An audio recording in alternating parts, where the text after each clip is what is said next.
अब ये तो मतलब लग्जरी कार की बात कर रहा हूँ, ये तो लग्जरी में भी नहीं आती है टाटा सफारी, मगर इसके भी कुछ पार्ट ऐसे हैं जो इतने कॉस्टली हैं भाई।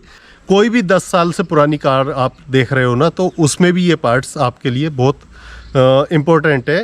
तो 80,000 का अल्टरनेटर डलवाना मतलब एक छोटी मोटी चीज़ नहीं है। आप ये समझ लो एक कोई भी सेकंड हैंड छोटी हैचबैक लेके आ सकते हो इतने पैसे में। कोई BMW में CNG का जुगाड़ ढूंढते हैं कि भाई CNG कैसे लगाएं। So good evening guys, welcome back to channel and hope करते हैं सभी बढ़िया होंगे। तो भाई यूज्ड कार ना खरीदें, जो एक मैंने वीडियो बनाई थी, तो उसकी अपार सफलता के बाद में मैं एक और ये वीडियो बना रहा हूँ, क्योंकि बहुत सारे लोगों के कमेंट है भाई लग्जरी कार के बारे में भी आप बताओ कि यूज्ड कार खरीदनी चाहिए लग्जरी में या नहीं खरीदनी चाहिए।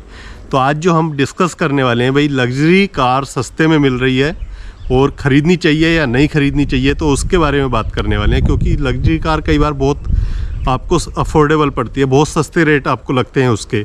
जो मतलब गाड़ी आपको 70-80 लाख या 1 करोड़ के आसपास जा रही है, वो गाड़ी आपको 10 लाख या 10 से कम में भी मिल रही है कई बार। तो हमें ऐसा लगता है कि बहुत सस्ती पड़ जाएगी, तो क्या वो ख़रीदनी चाहिए नहीं ख़रीदनी चाहिए, और ख़रीदोगे तो उसमें क्या क्या कमियां आती हैं।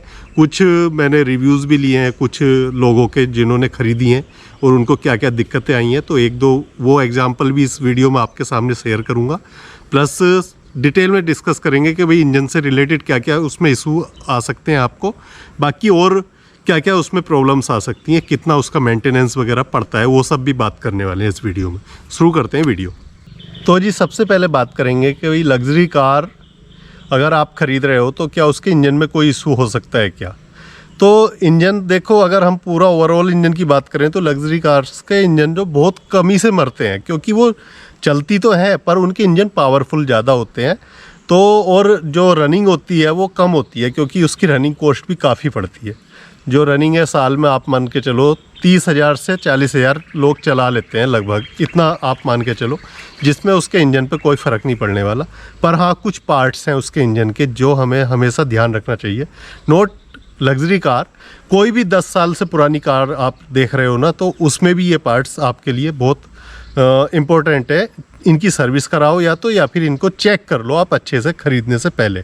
तो अब यहाँ पे मैंने 10 साल से पुरानी क्यों बोला, तो जो भी लग्जरी कार है वो आपको ये समझ लो सस्ती मिल रही है तो वो 10 साल से ऊपर ही होगी। 10 साल से अगर कम होगी तो आपको या तो सस्ती नहीं मिलेगी, बजट आपको काफ़ी बढ़ाना पड़ेगा, और अगर 10 साल से ऊपर होगी तो वो शायद आपको सस्ते प्राइस में मिल जाएगी।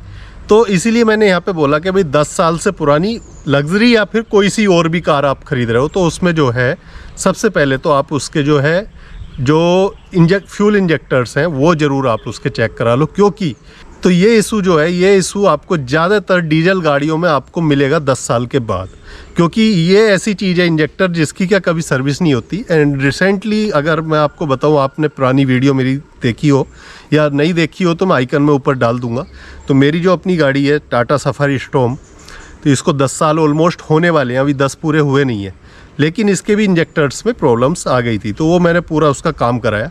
लेकिन अगर जो काम मैंने इसका कराया है 15,000 में, तो आप समझ लो लग्जरी कार का वही काम होगा आपका 50,000 में। इतना अंतर आप मान के चलो, और ये ऐसा खर्चा है, मतलब ये आपको 10 साल में एक बार आ ही जाता है।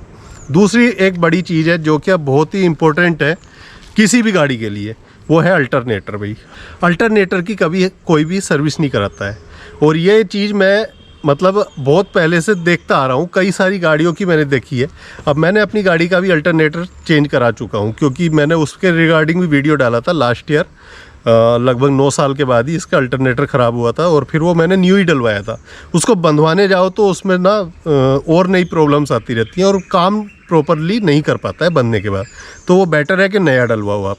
तो मैंने इसका जो नया डलवाया था वो मुझे कॉस्ट किया था 13,000, और ये मैंने उदयपुर साइड डलवाया था उस टाइम पे। तो अब यहाँ से आप आइडिया लगाओ, इसका 13,000 का पड़ा था मुझे। और एक मैंने अभी मिनी कूपर का देखा, मैंने मतलब ये चीज़ें जब मैं मैकेनिक्स पे जाता हूँ तो ये चीज़ें ऑब्जर्व करता हूँ, तो मिनी कूपर खड़ी थी और वो भी लगभग 10 साल पुरानी थी। उसका अल्टरनेटर की कॉस्ट आप विश्वास नहीं कर सकते कितनी होगी। उसका अल्टरनेटर की कॉस्ट थी 80,000, और वो उसका खुल के गया हुआ था। वो कहीं स्क्रैप में सर्च कर रहे थे बेचारे, क्योंकि उनको जो है अल्टरनेटर मिल नहीं रहा था। तो 80,000 का अल्टरनेटर डलवाना मतलब एक छोटी मोटी चीज़ नहीं है, आप ये समझ लो एक कोई भी सेकंड हैंड छोटी हैचबैक लेके आ सकते हो इतने पैसे में। तो ये दो चीज़ें ऐसी हैं, इंजन में दो पार्ट ऐसे हैं जिनकी सर्विस आप करा ही लो अगर आपने ख़रीदी है तो, और नहीं ख़रीदी है तो इनको पहले चेक करा लो। अगर इसमें आपको लग रहा है कुछ प्रॉब्लम्स है तो आप मतलब उसको या तो पहले से मत लो, या फिर आप उससे बोलो कि भाई ये जो खर्चा है ये आप बियर करोगे, जो भी मतलब आपकी ट्यूनिंग बनती है ओनर के साथ में। अब अगला जो पॉइंट है उसकी बात करते हैं। तो अगला पॉइंट ये बहुत इम्पोर्टेंट है, क्योंकि हम जब भी कोई लग्जरी कार ख़रीदते हैं हम ख़रीद तो लेते हैं शौक में उस टाइम पे कि भाई यार सस्ते में मिल रही है और हम जो है अच्छे से इसमें अच्छे से चलाएंगे, दिखाएंगे खूब और खूब मज़े करेंगे। लेकिन सबसे जो महंगा पड़ता है वो पड़ती है भाई उसकी जो है मेंटेनेंस, वो सबसे कॉस्टली पड़ती है। क्योंकि एक छोटा सा भी पार्ट या छोटी सी रबड़ आप मान लो ना डलनी पड़ रही है तो वो भी आपकी ना 20-25 हज़ार का सीधा एक चपत लगता है। या फिर जैसे इंजन माउंटिंग हो गई, कुछ भी हो गई, क्योंकि इंजन माउंटिंग ऐसी चीज़ है जब आप गाड़ी चलाते हो ना तो वो कहीं ना कहीं चली जाती है और 10 साल के बाद में वो ज़्यादा चांसेस रहते हैं कि इंजन माउंटिंग ख़राब होने के। तो ये सब चीज़ें हैं छोटी मोटी, मतलब जैसे ORV हो गया, उसकी कॉस्ट भी बहुत ज़्यादा पड़ जाती है। अब ये तो मतलब लग्जरी कार की बात कर रहा हूँ, ये तो लग्जरी में भी नहीं आती है टाटा सफारी, मगर इसके भी कुछ पार्ट ऐसे हैं जो इतने कॉस्टली हैं भाई, मैं सोच के डर जाता हूँ कई बार कि यार डलवाऊँ कि नहीं डलवाऊँ, ये मुझे सोचना पड़ता है उसके लिए। तो मेंटेनेंस जो है आपको लग्जरी कार्स की बहुत हाई पहुंचने वाली है, क्योंकि चाहे आप सस्ते में ख़रीद लो लेकिन फिर आप उस पर मेंटेनेंस जो 1 साल की आप मान के चलो। ये एक मैं आपको ना स्क्रीनशॉट दिखाता हूँ ऊपर, जिसमें आप चेक कर सकते हो। एक BMW है जिसकी जो मेंटेनेंस कॉस्ट है 1 साल की, पूरा 1 साल का इन्होंने ये इसमें खर्चा जोड़ के बताया है छोटे छोटे पार्ट्स का, तो ये लगभग 2 लाख से भी ऊपर पहुंची हुई है। तो आप ये खुद चेक कर सकते हो कि भाई इतना 1 साल के अंदर आपको इसमें मेंटेनेंस पे देना पड़ेगा। इसके साथ ही साथ एक बात और करेंगे हम, दूसरी बात करेंगे सर्विस अवेलेबिलिटी। मतलब हर जगह आपको इसकी सर्विस नहीं मिलने वाली है, उसके लिए आपको या तो इनके शोरूम जाना पड़ेगा, तो दूर भी हो सकती है अगर आप मेट्रो सिटी में नहीं रह रहे हो। मेट्रो सिटी में तो भाई आपको मिल जाएगा, पर मेट्रो सिटी में नहीं रह रहे तो फिर आपको थोड़ा और सकता है उसके लिए ज़्यादा भागना पड़े और हर जगह आपको वो जो है सर्विस ना मिले, तो वो भी एक बड़ा फैक्टर है। तो वहाँ पे भी आके ना आपको कहीं ना कहीं दिक्कत झेलनी पड़ सकती है लग्जरी कार्स में। इसके बाद अगला पॉइंट बात करते हैं भाई, जैसे कि अपने इंडिया में हम देखते हैं कि हमें जो है ज़्यादातर जो पसंद होती हैं वो गाड़ियाँ पसंद होती हैं जो अच्छा माइलेज दे। लेकिन अगर आप लग्जरी कार ले रहे हो तो उसमें जो है आपको अच्छा माइलेज नहीं मिलने वाला, उसमें मतलब कहीं ना कहीं आपको रोना पड़ेगा। 5, 6, 7, 8, 10 के ऊपर कूद जाए तो वो आपका लक है, वरना इनसे 10 से नीचे ही नीचे आपको जो है माइलेज उसमें मिलता है। तो ये भी एक बहुत बड़ा इंपॉर्टेंट पॉइंट है, क्योंकि हम खरीद तो लेते हैं, उससे पहले हमें उस पर रिसर्च नहीं करते इतना, या फिर हम उसके बारे में सोचते नहीं हैं और ख़रीद लेते हैं Audi, BMW, बड़ी बड़ी कार्स। तो उसके बाद में फिर वहाँ पे आके हमें ये रिग्रेट फील होता है कि यार चला तो रहा हूँ लेकिन ये बहुत कॉस्टली पड़ रही है, तो वहाँ पे आके परेशानियाँ होती है। मैंने कुछ लोगों को देखा है कि ये होंडा अकॉर्ड में या फिर कोई BMW में CNG का जुगाड़ ढूंढते हैं कि भाई CNG कैसे लगाएं, क्योंकि जो है फ्यूल कॉस्ट है वो बहुत ज़्यादा जा रही है। तो वहाँ पे इस चीज़ का भी आप ध्यान रखें कि भाई जो अगर आप लग्जरी कार ख़रीद रहे हो तो उस हिसाब से आपको उसमें माइलेज नहीं मिलने वाला जो आपको दूसरी गाड़ियाँ देती हैं। अब बात करते हैं लास्ट पॉइंट की। तो ये एक लास्ट पॉइंट और बचा है जिसके बारे में हम बात करने वाले हैं, तो ये है भाई पार्ट्स अवेलेबिलिटी। हर जगह आपको इसके लग्जरी कार्स के पार्ट्स नहीं मिलने वाले एकदम। आप जैसे जाओ कोई मतलब नॉर्मल कार है, आप जाओ एकदम शोरूम पे जाओ तो अवेलेबल हो जाता है, चीज़ें उन एकदम आपको मिल जाती हैं। लेकिन अगर आप कोई 10 साल पुरानी ले रहे हो और वो हो सकता है वो जो मॉडल है वो डिसकंटिन्यू भी हो गया होगा, तो डिसकंटिन्यू हो गया तो दैट मीन उसके पार्ट्स जो हैं मिलने में आपको बहुत ज़्यादा दिक्कत होगी, क्योंकि या तो आपको बाहर से इंपोर्ट कराने पड़ेंगे कहीं से। और अगर आप मतलब किसी मेट्रो सिटी में नहीं रह रहे, आप ऐसे जगह पर रह रहे हो, जैसे मैं गोवा की बात करूं, तो यहाँ पे जो अगर आपके पास कोई लग्जरी कार है तो ज़्यादातर जो उसके पार्ट्स हैं या तो आप बेंगलोर से मंगाओगे या फिर आप पुणे, मुंबई से मंगाओगे। तो मतलब मेजर सिटी है वहीं से आप मंगवा सकते हो, आपको हर जगह नहीं मिलने वाले। तो वो एक सबसे बड़ा दिक्कत आती है, कभी गाड़ी में कुछ परेशानी आती है तो पार्ट्स नहीं मिल पाते। इस इवन दो लग्जरी कार तो छोड़ो, कई बार ये टाटा सफारी के पार्ट्स यहाँ पे नहीं मिल पाते हैं। बहुत छोटी छोटी चीज़ें हैं जो यहाँ पे अवेलेबल नहीं हो पाती हैं। तो उसके लिए मुझे फिर या तो ऑर्डर करवाना पड़ता है मुंबई से, जो यहाँ पे डीलर है उनसे बोलना पड़ता है, वो मुंबई से मंगवा के देते हैं।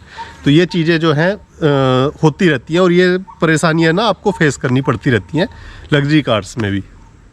सो गाइस, एंड में बस आपको एक ही चीज़ सजेस्ट करूँगा कि भाई ये ऑलमोस्ट मैंने सारे चीज़ें बता दी हैं इस वीडियो में, जो जो चीज़ें मतलब होती हैं लग्जरी कार्स में, कि भाई क्या क्या परेशानियां आप झेलते हो। और 10 साल के बाद ज़्यादा मेंटेनेंस मांगती है कोई भी गाड़ी हो, चाहे वो लग्जरी कार हो, चाहे छोटी कार हो, कोई सी भी हो, उसको मेंटेनेंस रेगुलर चाहिए ही चाहिए 10 साल के बाद में, अदरवाइज उसमें प्रॉब्लम्स आती रहती हैं।